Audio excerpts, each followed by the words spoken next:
So I want you to imagine a 26-year-old striker. Okay. He is in his absolute, just terrifying physical prime. And he's just finished a World Cup qualifying campaign where he scored 16 goals in 8 matches. Which is just insane. Right. Like, he tied Robert Lewandowski's all-time record. Yeah. And his national team, they didn't just scrape by. They scored 37 goals and only conceded 5. Yeah, total juggernaut. Exactly. Yeah. The entire planet is terrified of this guy. And yet, on the morning of the World Cup draw, because of this, like, mathematical glitch in the FIFA rankings, his team is officially labeled an underdog. Because they're ranked 29th in the world. Right. So they get drawn from pot 3. Right. And today we are doing a deep dive into that exact glitch, the glitch that essentially broke the 2026 World Cup. And, you know, we're looking at the dark horses who are just primed to tear the established order to shreds. So welcome to the deep dive. It's great to be here. And, you know, we really are entering this entirely new era of international football. I mean, the 2026 FIFA World Cup across the U.S., Canada, and Mexico, it's the biggest in history. Yeah, 48 nations, right? Exactly, expanding to 48 teams. Yeah.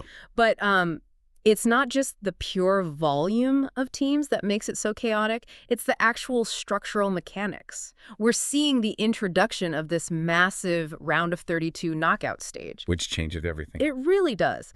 For the first time, the top 2 teams from each group advance, obviously, but they're joined by the 8 best third-place teams. Yeah, and I want to pause right there for a second. Because if you are listening to this, you might be thinking, you know, okay, more teams, more games, big deal.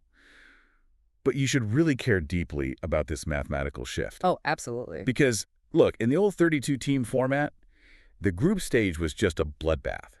If you were a highly organized dark horse and you happened to get drawn into a group with, say, Brazil and France. You're pretty much done. Right. You were essentially packing your bags before the opening ceremony even happened. Yeah. The math was just ruthless.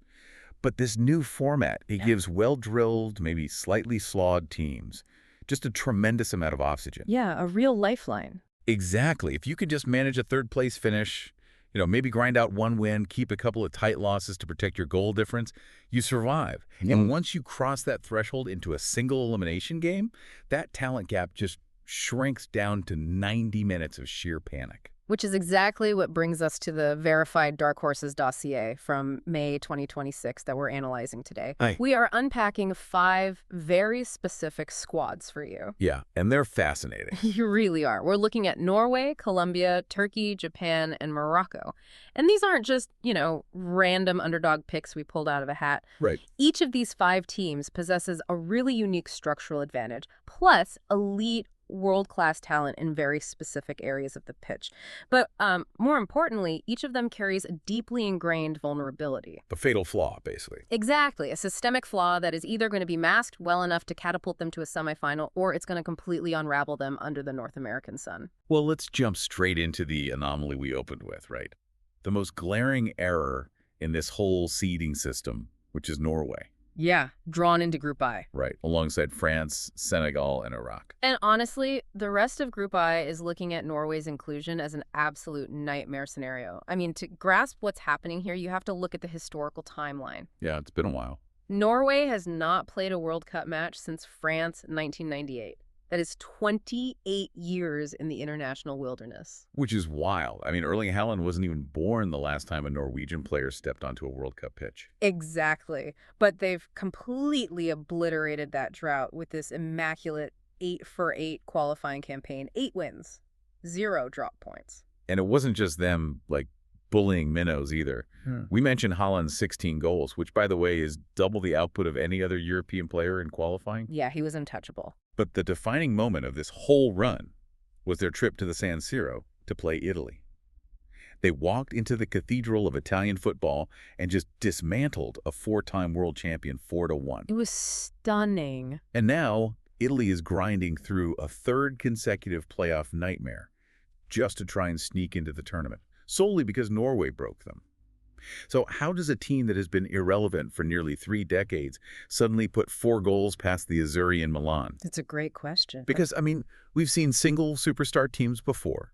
Usually the opponent just drops two holding midfielders right into the striker's lap, triple teams him, and the whole system just suffocates. Right, and you're touching on the core tactical puzzle that their coach, Ståle Solbakken, has actually solved here. He hasn't just built a team that passively hopes Haaland does something magical. Yeah, that never works. It doesn't. Instead, he's engineered this very specific, almost geometric ecosystem to isolate him.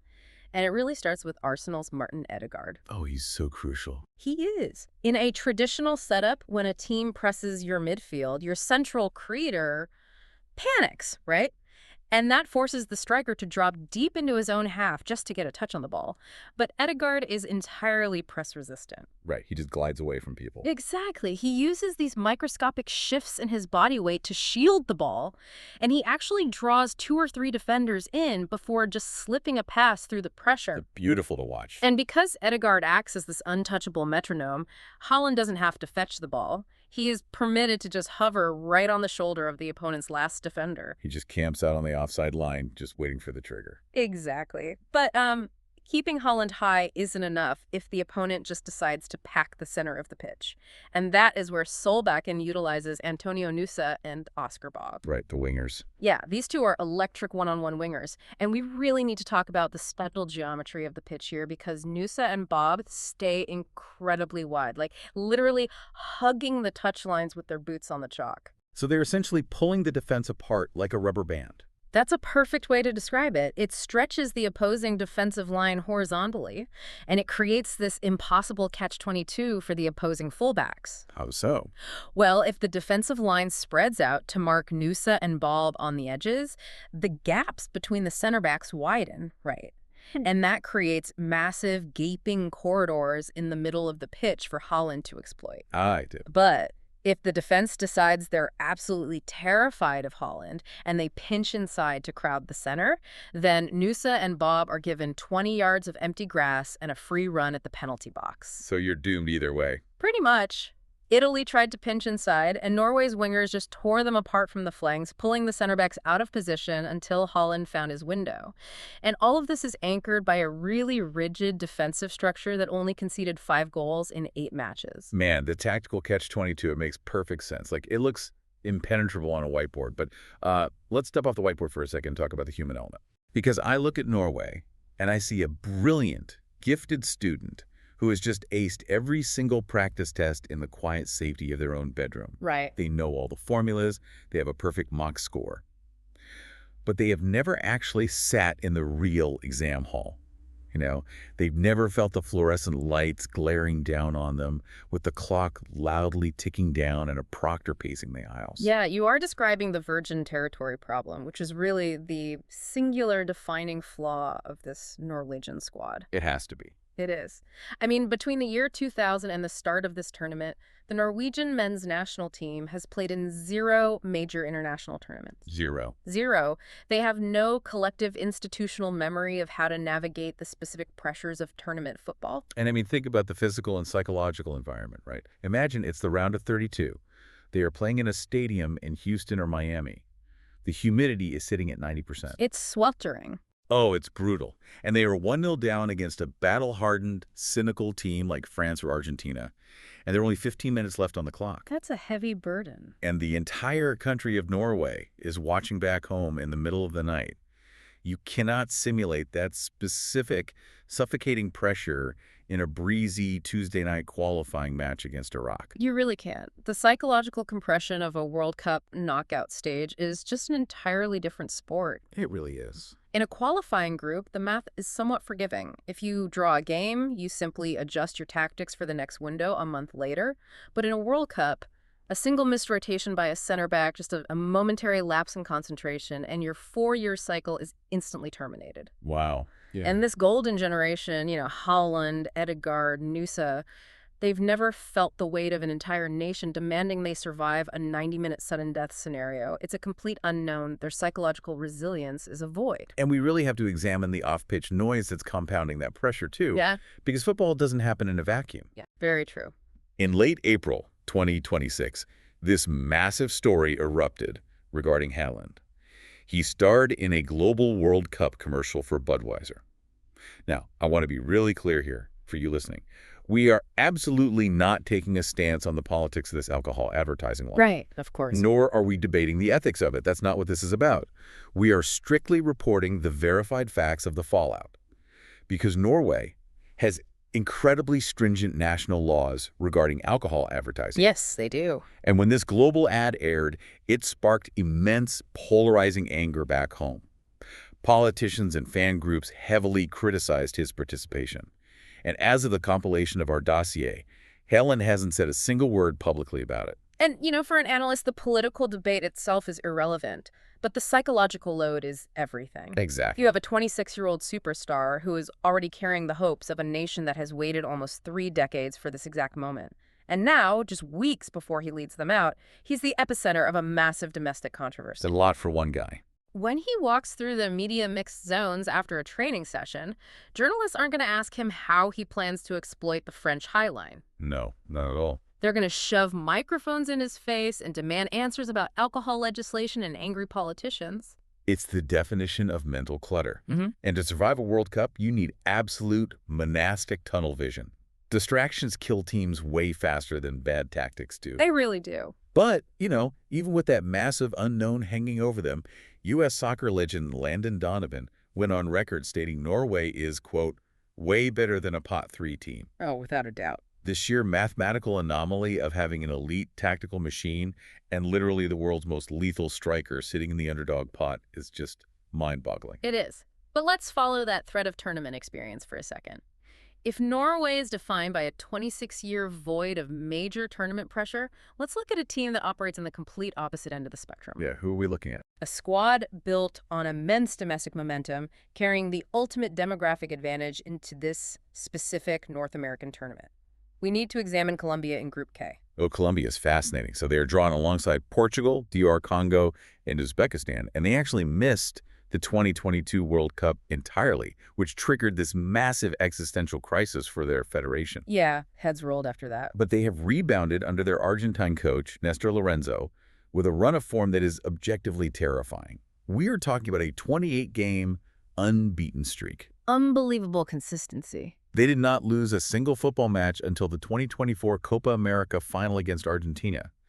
And in the CONMEBOL qualifying gauntlet, which, is widely considered the most brutal, physically punishing qualifying region on Earth, they racked up 28 points and finished comfortably in third. Yeah, and Nestor Lorenzo achieved that by implementing a really highly disciplined 4-2-3-1 system. Walk us through that. So, for those unfamiliar with the terminology, imagine a funnel.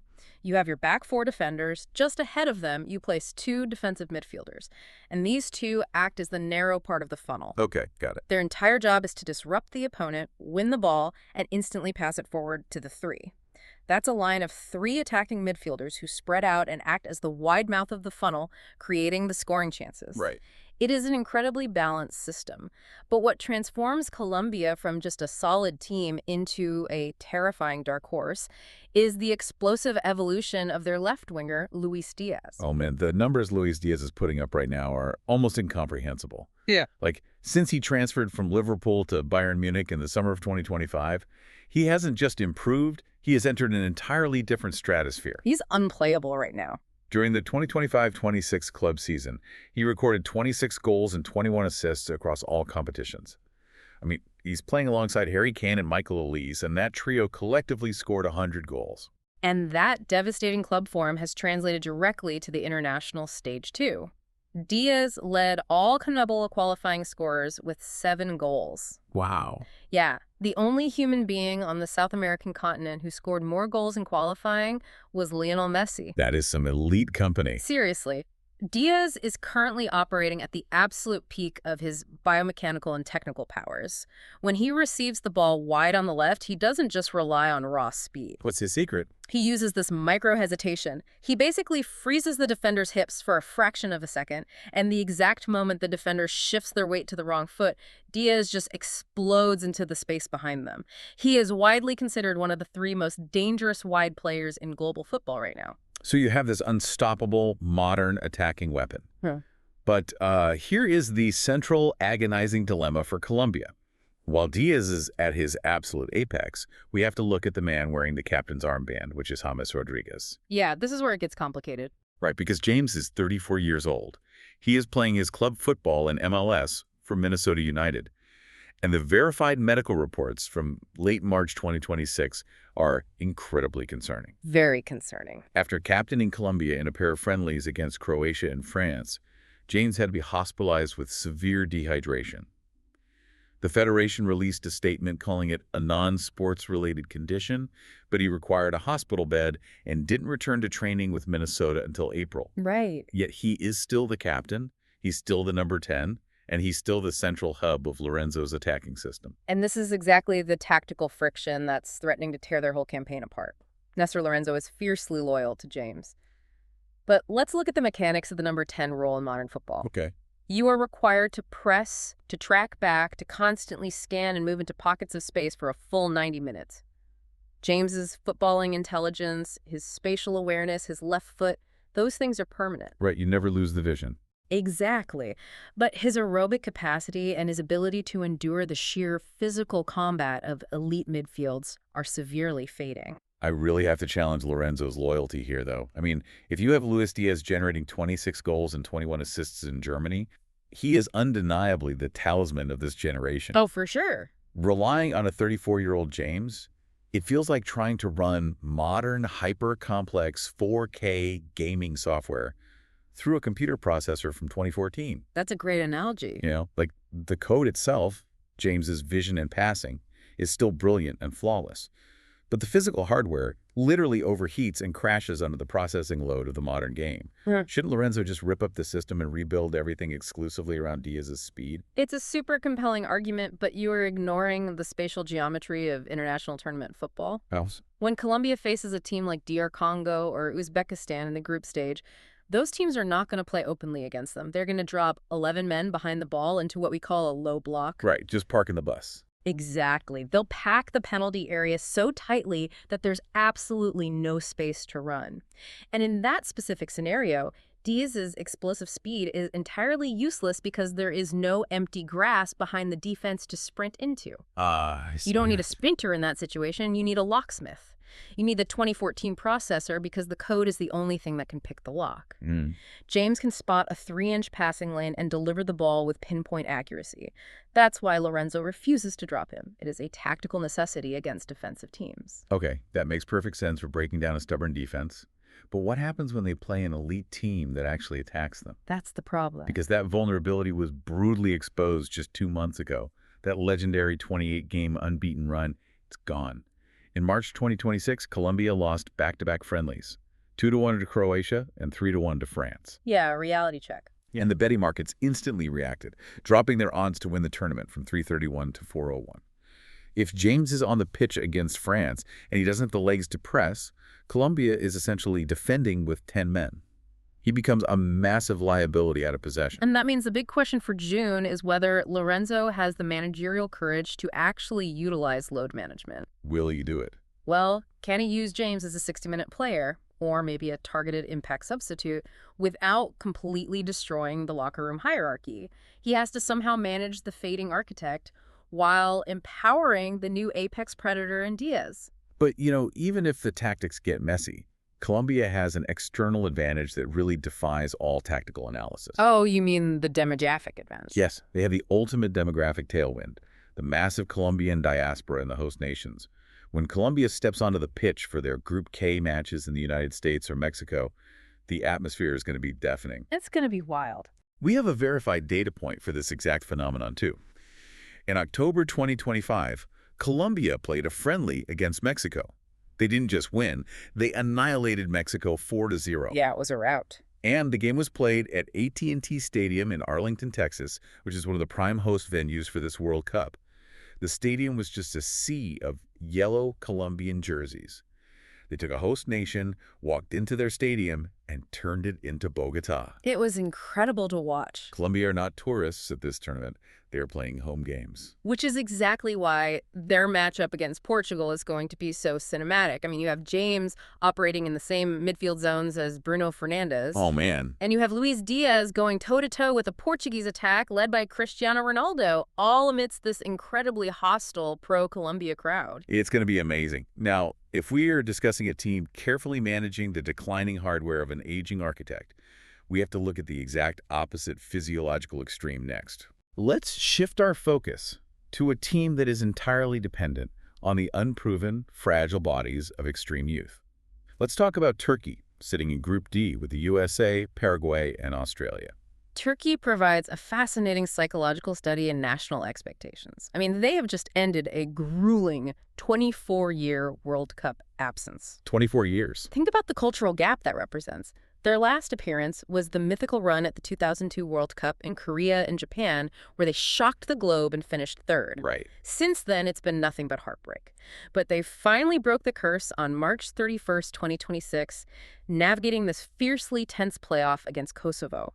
It required a 54th-minute goal from Kerem Aktürkoğlu in Pristina to finally secure their ticket. Talk about cutting it close. Very. And currently, their odds to win the tournament are sitting at 501. And, when you look at the raw talent on their roster, 501 feels incredibly generous.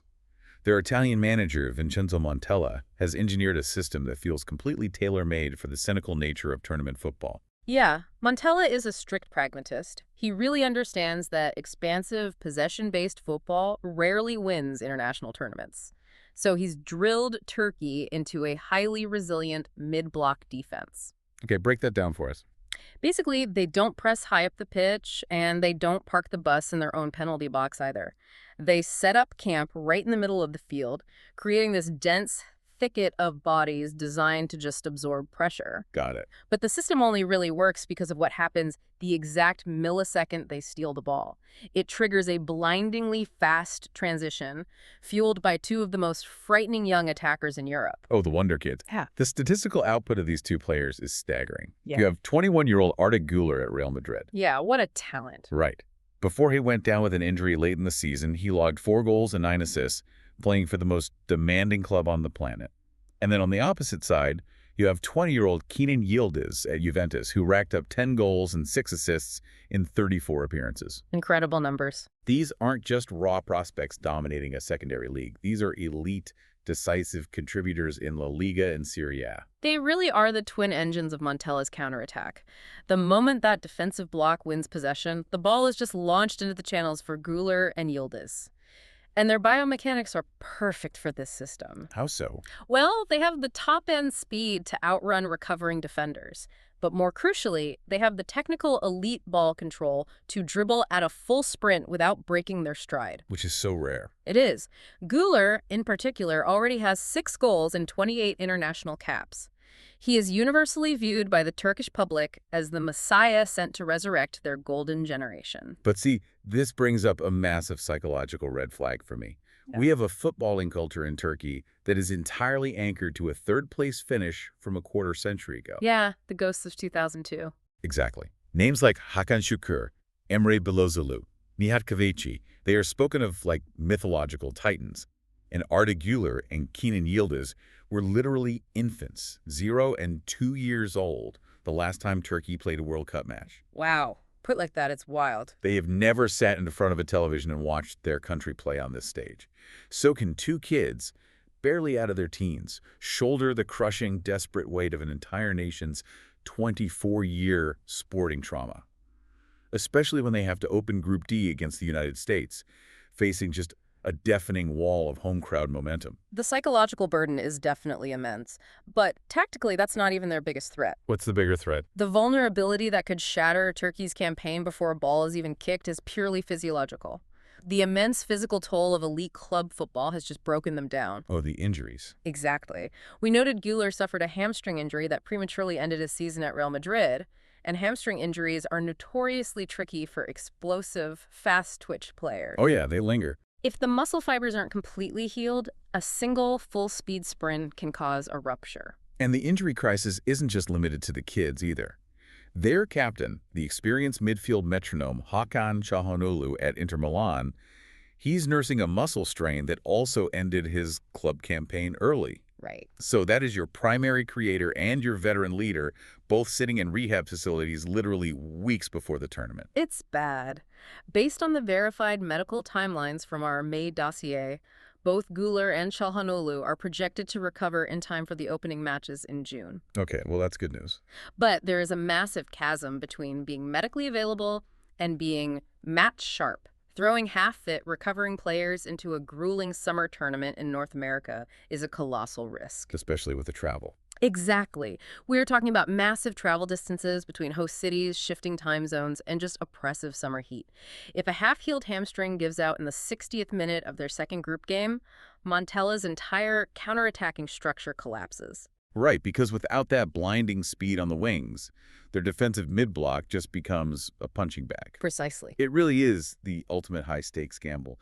You have the towering ghosts of 2002 being channeled by two spectacular 21-year-olds, but their hamstrings are holding an entire nation's dreams together by a thread. It's tense. Now, if Turkey is defined by a desperate desire to resurrect a legendary piece of their history, we need to transition to a nation that is desperately trying to run away from theirs. Oh, I know where we're going. A team trying to break a deeply embedded psychological curse. Yes, let's move over to Group F and dissect Japan, drawn with the Netherlands, Tunisia, and a final team yet to be determined. Japan represents a model of almost industrial consistency in international football. They were the very first non-host nation to officially qualify for this 2026 tournament. It's impressive. This will be their 8th consecutive World Cup appearance, which is an unbroken streak stretching all the way back to 1998. The betting markets currently have them priced at 401. That seems high. From an analytical perspective, that price seems remarkably high, meaning they're significantly undervalued, given the pedigree of their tactical system and their recent results. And to understand why they are so undervalued, we have to look at the trauma of their past. If Turkey is chasing a ghost, Japan is completely imprisoned by a curse, the infamous round of 16 curse. It is arguably one of the most agonizing statistical anomalies in global sports. It really is. Japan has reached the knockout stage, the round of 16, at 4 consecutive World Cups, 2002, 2010, 2018, and 2022. And they have lost every single time. Ouch. They possess this incredible ability to meticulously navigate the group stage, only to hit an invisible glass ceiling the moment the knockout phase begins. And what compounds the trauma is the microscopic margins of those defeats. So painful. 3 of those 4 exits were decided by the brutal lottery of penalty shootouts. Man, it's an accumulated heartbreak that just hangs over the entire federation. What? But watching the current iteration of this squad under coach Hajime Moriyasu, it feels like the DNA of the team has fundamentally mutated. They are a different beast now. They really are. They are no longer the plucky, hardworking underdogs hoping to steal a result. Their tactical sophistication is just elite. Yeah, Moriyasu has installed this highly complex 4-3-3 system that fluidly shifts into a 3-4-2-1 hybrid, depending on whether they have the ball or are defending. Okay, walk it through it. This entire system is predicated on executing clock-precise pressing traps. And we need to explain how a pressing trap works mechanically for a second. Please do. Japan does not just run aimlessly at the opponent with the ball. They act collectively. They will intentionally leave one specific opposing player open, usually a technically weaker center back or fullback. So the bait. Exactly. They bait the opponent into passing the ball to that specific player. And the millisecond that pass is released, 3 Japanese players instantly collapse on the receiver, using the sideline as an extra defender, cutting off all passing angles and forcing a turnover in a highly dangerous area. And to execute a synchronized trap like that requires supreme tactical intelligence and discipline. One player steps late, the trap breaks, and you are totally exposed. But Moriyasu have the elite personnel to pull it off. He really does. The system relies heavily on Kaoru Mitoma from Brighton in the Premier League. Mitoma is an absolute menace in wide areas. He's so fun to watch. He uses this unique dribbling technique where he keeps his eyes completely up, scanning the defender's center of gravity. The exact moment the defender commits, Mitoma accelerates past them. He's lethal. And on the other wing, you have Takefusa Kubo at Real Sociedad, an elite, consistent performer in Spain's La Liga who provides incredible creative vision. And then the linchpin holding the entire trap together is Captain Wataru Endo at Liverpool. He's the anchor. Yes. Endo operates as the central defensive shield. His ability to anticipate passes and win tackles is what allows Mitoma and Kubo to cheat higher up the pitch and actually prepare for the counterattack. Okay, given that elite personnel and that sophisticated pressing system, I want to pose a really sharp statistical question to you, the listener, and to our expert here.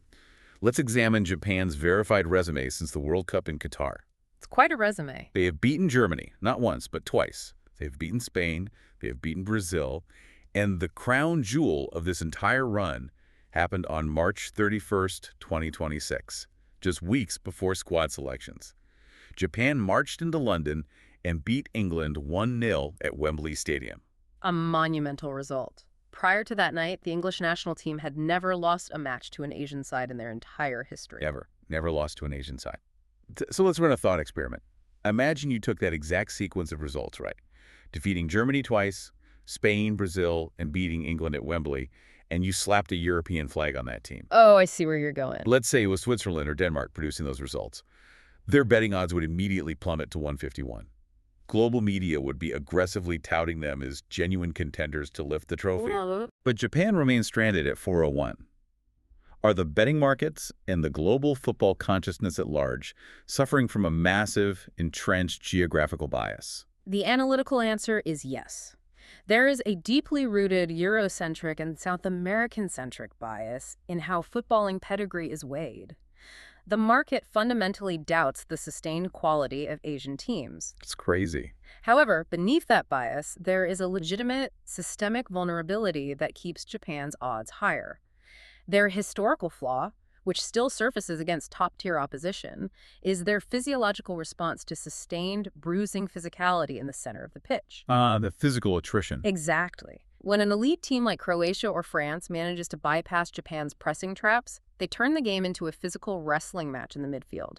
Japan's players can literally be worn down by sheer physical attrition over 90 minutes. Just exhausted. That muscular fatigue degrades their precision, leading to those late-game collapses we've seen in past round of 16 matches. So the legs get heavy, the pressing trap is a second too slow, and the opponent breaks through.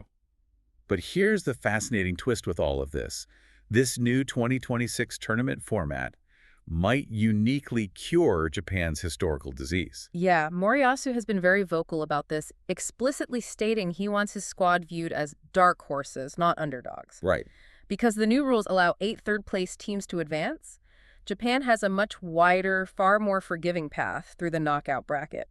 In the old format, getting out of the group usually meant an immediate collision with a tournament favorite in the round of 16. Yeah, straight into the fire. Now, a strong group stage performance can actually secure a round of 32 matchup against a much weaker group runner-up. It provides a crucial buffer zone for them.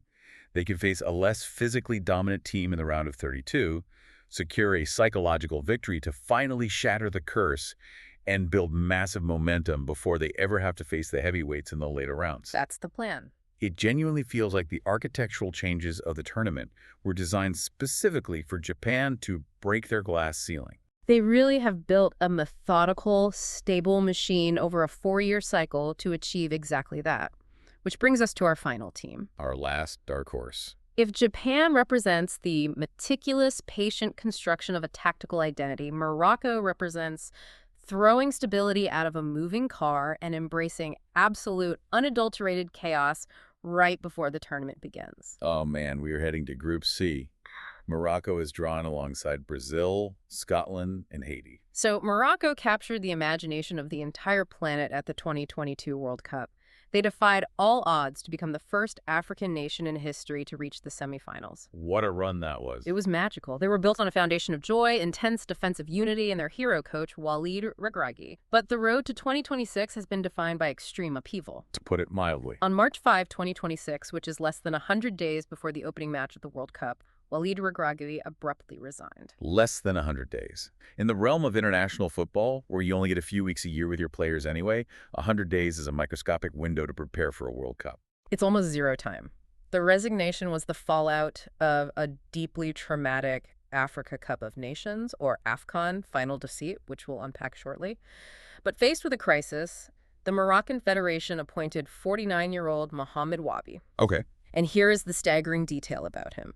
Wabi has never managed a senior football team in his entire life. Wow. He was promoted directly from the youth academy ranks. His very first senior matches were a 1-1 draw with Ecuador and a 2-1 win over Paraguay in March. The betting markets looked at this unprecedented instability and pushed their odds way out to 601. Okay, but see, the global sports press has completely framed this coaching change as an unmitigated disaster, just a total organizational meltdown. But I want to aggressively challenge that narrative. Oh, really? Okay, let's hear it. Everyone sees youth coach and just assumes incompetence. But let's look at the actual verified resume.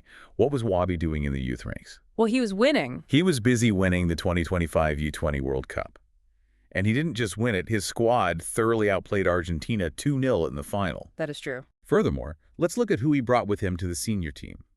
His assistant coach is João Sacramento. Sacramento is a highly respected tactician who has worked directly under Jose Mourinho at Roma and Tottenham Hotspur and has elite Champions League experience at PSG. So your argument is that this isn't chaos, but actually a calculated upgrade. Exactly. You are swapping a coach whose momentum had completely stalled out after AFCON for a manager who just proved he can beat Argentina on a global stage, who already intimately knows the biomechanics and personalities of every young player coming through the pipeline. Right. And he has a Mourinho disciple sitting right next to him to handle the defensive dark arts. Honestly, isn't this massive gamble actually just a stroke of organizational genius? I mean, that theory is going to be violently tested in Group C. Very true. The tactical challenge for Wabi is a massive balancing act. He cannot simply abandon the defensive foundation Ruggery built. Morocco's 2022 success was based on an impenetrable, suffocating defensive block. They were wall. Wabi has to somehow maintain that rigid discipline without the ball, while simultaneously injecting the free-flowing, attacking flair he encouraged in his U20 squad when they have possession. It's like trying to mix oil and water in just a few training sessions. But he undeniably has the raw materials to pull it off. The talent pool is extraordinary. You have the captain, Achraf Hakimi at PSG, currently ranked by 442 as the #1 right back on the planet. Unbelievable engine on that guy. His engine allows him to constantly overlap and attack while maintaining all his defensive duties. Then you have the silky creative brilliance of Brahim Díaz at Real Madrid. So good. And you have Wabi's crown jewel from the youth ranks, 21-year-old Bilal El Khanous, who is currently driving Stuttgart toward Champions League qualification on loan from Leicester. Okay, so the attack is sorted. And defensively, they just received a miraculous piece of news. Ahead of the May 11 preliminary squad deadline, their vital second-choice goalkeeper, Munir El Khouchouri, returned to full training following shoulder surgery. Okay, so the personnel is definitely world-class. The tactical theory, blending defensive grit with youth flair, is sound. But, tactics are played by human beings. They are. We have to discuss the deep psychological scars that are currently haunting this dressing room, because those scars directly caused this whole managerial upheaval in the first place. We need to look at what happened at the AFCON final. It was an intensely emotional and dramatic event. The final was held in Rabat, Morocco, so the home field advantage was immense, as were the expectations. Massive pressure. During the match against Senegal, the referee awarded Morocco a highly controversial penalty. The Senegalese national team, protesting the decision, completely walked off the pitch, halting the game. And I need to jump in and intervene here to speak directly to the listener for a second. We're reporting the verified sequence of events here. We acknowledge that the Senegalese team walked off. Yeah. We acknowledge the subsequent reports of 18 Senegalese fans being jailed following the unrest, and the fact that the governing body, CAF, ultimately awarded the title to Morocco via administrative disqualification. Right. But we are taking absolutely no political or institutional stance on the refereeing, the protest itself, or the administrative fallout. Our focus here is strictly on the massive psychological burden this incredibly hostile event placed on the Moroccan players standing on the grass. Understood perfectly. Mm-hmm. And from a purely sporting psychology viewpoint, the pressure in that stadium was nuclear. It had to be. Imagine standing on the pitch for a prolonged, tense delay while the protests unfolded, with 50,000 home fans just screaming. When play finally resumed, Brahim Díaz had to step up to the penalty spot amidst a cauldron of confusion and rage. Oh, man. And the weight of the moment just crushed him. Díaz missed the penalty, Morocco failed to score, and they lost the actual football match 1-0 in front of a devastated home crowd before the administrative ruling reversed it days later. That is just an unbelievable amount of emotional baggage to pack into a suitcase for North America. Like, you lose a continental final on your home soil, your star player misses a crucial penalty during a historic protest, the fans are heartbroken, and your beloved head coach resigns a few weeks later. It is the ultimate crucible for a football team. Brahim Díaz is arriving at the World Cup carrying an intense, desperate need to atone for that penalty miss. Yeah, he's got something to prove. And Wabi is stepping into the technical area for his first ever competitive senior international fixtures, and his immediate reward is having to formulate a tactical plan to stop Brazil. Welcome to the big leagues. It is a narrative built for Hollywood. They're either going to instantly fracture under the compounding pressure of the last 3 months, or they're going to forge that trauma into an impenetrable armor and replicate the magic of 2022. It is a breathtaking storyline. I mean, the sheer audacity of promoting a youth coach to navigate Brazil with just 100 days' notice is exactly the kind of delightful chaos that makes the World Cup unparalleled. Which I think brings us full circle on everything we've explored today. It does. Let's synthesize the crucial takeaways for you. The expansion to 48 teams and the introduction of the round of 32 has fundamentally rewritten the survival math of the tournament. It's a whole new game. The group stage is no longer a rigid binary of advancing or dying.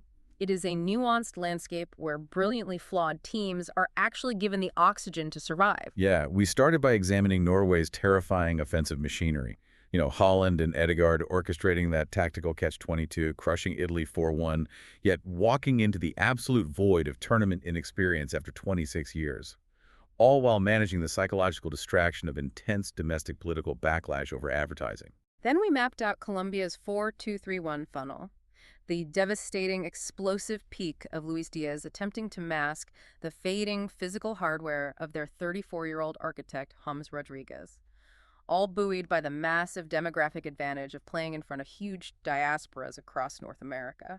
And we analyzed Turkey's 24-year drought, Vincenzo Montella's mid-block transition relying entirely on the fragile hamstrings of two generational wonder kids, Arda Güler and Kenan Yıldız, as they desperately try to carry the crushing expectations of the ghosts of 2002.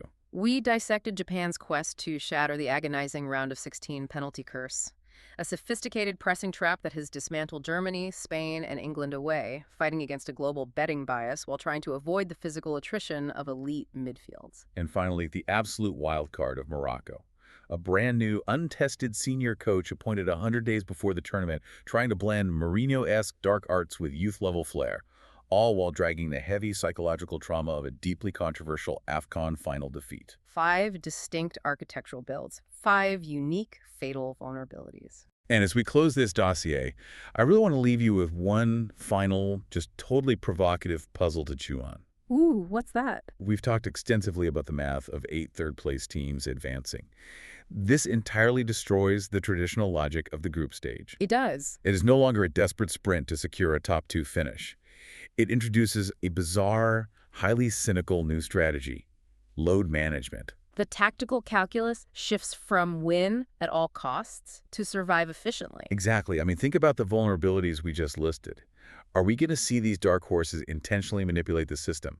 Will a team with fading stars like Colombia or fragile hamstrings like Turkey intentionally hide their true tactical identities in the opening games? It's entirely possible. Are we going to see managers deliberately rest their best players against the group favorites, happily accepting a 1-0 loss just to protect their goal difference, aiming squarely for a third-place finish? Look. Imagine a team intentionally doing the bare minimum for 2 weeks, conserving all their physical and emotional energy, only to completely unleash their terrifying, fully rested potential on an unsuspecting giant in the round of 32. It introduces a layer of psychological deception and strategic tanking that the World Cup has never truly experienced before. It's the ultimate chess match. So when you are looking at the group standings this summer, and you see a team seated as an underdog or sitting quietly in third place, remember that the numbers might be lying to you. The ranking glitch is real. The player the whole world is terrified of might not be struggling, they might just be waiting in the shadows.